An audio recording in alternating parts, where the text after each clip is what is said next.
कल्पना कीजिए एक ऐसी जगह की जहाँ पृथ्वी अभी भी बन रही है, जहाँ हर मोड़ पर नज़ारा बदल जाता है। कहीं उबलता हुआ लावा तो कहीं सदियों पुरानी जम चुकी बर्फ। ये है आइसलैंड, एक ऐसा टापू जो अटलांटिक महासागर के बीचों बीच अकेला खड़ा है।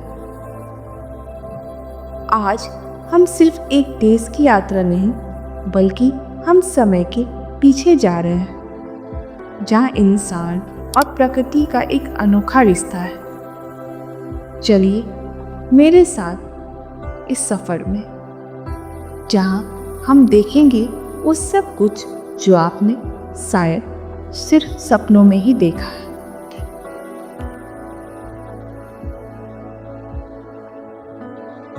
हमारा सफ़र शुरू होता है गोल्डन सर्कल से। यहाँ 3 व्हीलर में आप देख सकते हैं कैसे उत्तर अमेरिका और यूरेशियन टेक्टोनिक प्लेट्स एक दूसरे से अलग हो रही हैं। ये दुनिया के उन चंद जगहों में से एक है जहाँ आप 2 महाद्वीपों के बीच चल सकते हैं। इसके बाद आता है गल्फ कोस्ट यानी सुनहरा झरना।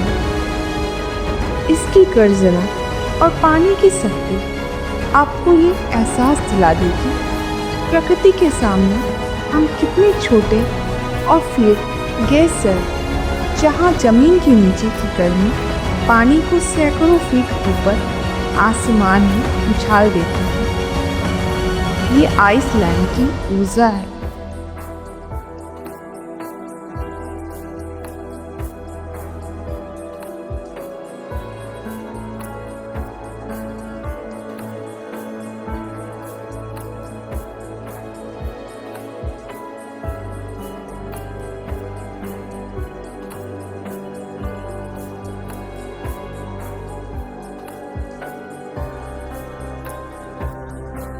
जैसे जैसे हम दक्षिण की ओर बढ़ते हैं, रंग बदल जाते हैं। काली रेत वाली बीच की दुनिया सबसे खूबसूरत लेकिन खतरनाक जगह में से एक है। यहाँ की लहरें जितनी सुंदर हैं, उतनी ही ताकतवर। यहाँ के विशाल ग्लास कॉलम किसी आर्ट गैलरी से लगते हैं।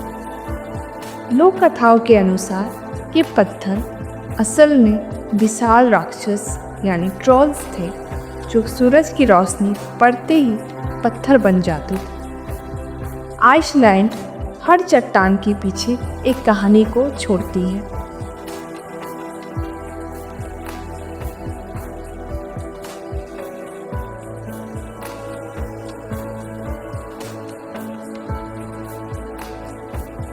अब हम चलते हैं आइसलैंड के दिल में ग्लेशियर्स की ओर। यूरोप का सबसे बड़ा ग्लेशियर है यहाँ की नीली गुफाएं। जैसे कि कांच के महल में कदम रखना, और पास ही डायमंड बीच, जहाँ ग्लेशियर से टूटे हुए बर्फ के टुकड़े काली रेत पर हीरो की तरह चमकते हैं। लेकिन एक कड़वी सच्चाई ये भी है, ग्लोबल वार्मिंग की वजह से ग्लेशियर धीरे धीरे पिघल रही है। ये खूबसूरत नज़ारा शायद अगली पीढ़ी के लिए वैसा ना रहे।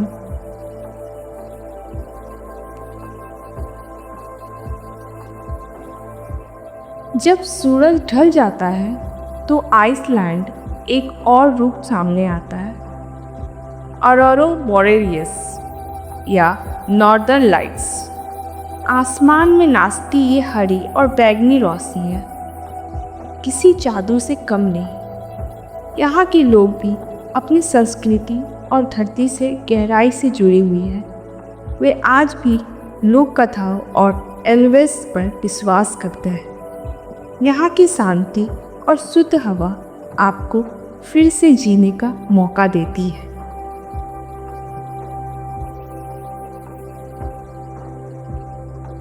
लेकिन आइसलैंड की यादें कभी ख़त्म नहीं होती। ये देश हमें सिखाता है कि विकास और प्रकृति के बीच संतुलन कैसे बनाया जाता है। यहाँ की आग और बर्फ़ हमें याद दिलाती है कि हम इस धरती के मालिक नहीं बल्कि इसके मेहमान हैं। अगर आपने इस वीडियो से कुछ भी नया सीखा है या महसूस किया है तो इसे शेयर ज़रूर करें और अगली बार फिर मिलेंगे एक नई दुनिया की खोज में। तब तक प्रकृति का सम्मान करें और घूमते रहें। मिलती हूँ नेक्स्ट वीडियो में, तब तक अपना ध्यान रखें। धन्यवाद।